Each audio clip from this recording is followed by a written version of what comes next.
রোজ রোজ একই ধরনের রান্না খেতে খেতে সবাই বোর হয়ে যায়।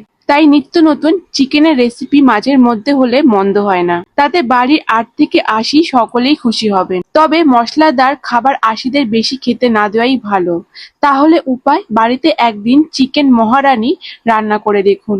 এটি একটি মুঘলাই ডিশ। রান্নায় মশলার পরিমাণ হাতে গোনা। গোটা মশলার ফোড়নও দিতে হয় না। প্রয়োজন পড়ে না টমেটো কিংবা হলুদ গুঁড়ো। স্পেশাল মশলা এবং বাদাম বাটা দিয়ে রান্না হয় চিকেন মহারানি। তাহলে আর অপেক্ষা কেন, রান্নাটা শিখে নেওয়া যাক। রান্নার প্রথমেই চিকেনটাকে ম্যারিনেট করা হচ্ছে, তার জন্য এখানে দিয়ে দেওয়া হয়েছে আদা, কাঁচা লঙ্কা এবং রসুন বাটা ১ চামচ, সাথে স্বাদমতো লবণ, টক দই সামান্য এবং গোলমরিচ গুঁড়ো ১ চামচ এবং একটা লেবুর হাফ অংশ দিয়ে ভালো করে মাখিয়ে নিয়ে ম্যারিনেট করে রাখতে হবে অন্তত আধা ঘন্টা থেকে ১ ঘন্টা। এরপর জল গরম করে তার মধ্যে বেশ কয়েকটা কাজু বাদাম এবং সমপরিমাণ আমন্ড বাদাম দিয়ে গরম জলে ডুবিয়ে রেখে কিছুক্ষণ পর দেখবেন যে আমন্ড বাদামগুলো ভিজে চোকলাটা আস্তে আস্তে ছাড়িয়ে আসছে, তখন ছাড়িয়ে নিয়ে সেটাকে বেটে রাখতে হবে। এই পর্যায়ে এখানে একটা মশলা রেডি করছি, তার জন্য কড়াই বসিয়ে ১ চামচ মৌরি, ১ চামচ জিরে, ১ চামচ ধনে, গোটা গরম মশলা, ২টো শুকনো লঙ্কা এবং একটা তেজপাতা দিয়ে ভালো করে রোস্ট করে ঠান্ডা করে সেটাকে ওই জল না দিয়ে ভালো করে বেটে নিতে হবে বা গুঁড়ো করে নিতে হবে। আর এখানে দেখো বেশ খানিকটা সাদা তেল দিয়ে পেঁয়াজগুলোকে বেরেস্তার মতো ভেজে নিয়েছি। ওই তেলের মধ্যেই হাফ বাটি পরিমাণ পেঁয়াজ বাটা দিয়ে ভাজা ভাজা হয়ে আসলে এখানে দেখো বাদামগুলো আমি বেটে নিয়েছি। আর বাদামগুলো আমি এখনই দিচ্ছি না, তার আগে আদা, কাঁচা লঙ্কা এবং রসুন বাটা দিয়ে ভালো করে মশলাটা দেখো কষিয়ে তেল ছেড়ে দিলে এর মধ্যে স্বাদ মতো লবণ অ্যাড করে দিলাম। এরপর বাদাম বাটাগুলো দিয়ে দিলাম। দেওয়ার পর সামান্য জল অ্যাড করলাম। এরপরে কিছুটা পরিমাণ টক দইও দিয়ে দিলাম।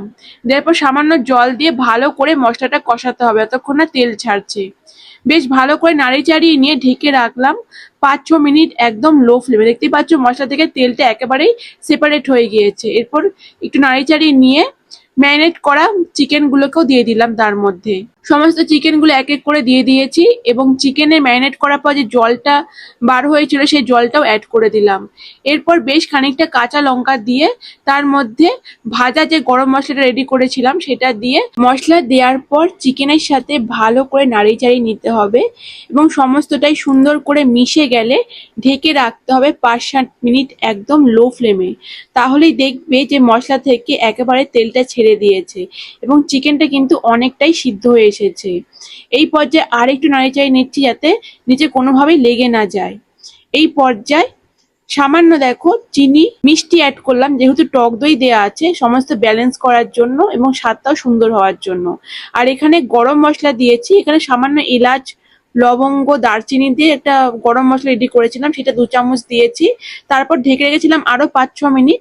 সমস্তটা সুন্দর করে ফুটে একটু গাঢ় গাঢ় হয়ে আসলে এই পর্যায়ে ২ চামচ ঘি আর পেঁয়াজ বেরেস্তাটা দিয়ে ভালো করে নাড়িয়ে চাড়িয়ে নিয়ে মোটামুটি রেডি হয়ে গিয়েছে। তবে আরেকটু ঢেকে রেখেছিলাম এই ১০ মিনিট মতো, গ্যাসের ফ্লেম অফ করে, তাহলে কিন্তু সমস্ত যে ঘি মশলাটা গ্রেভির সাথে অ্যাবজর্ব হয়ে যাবে।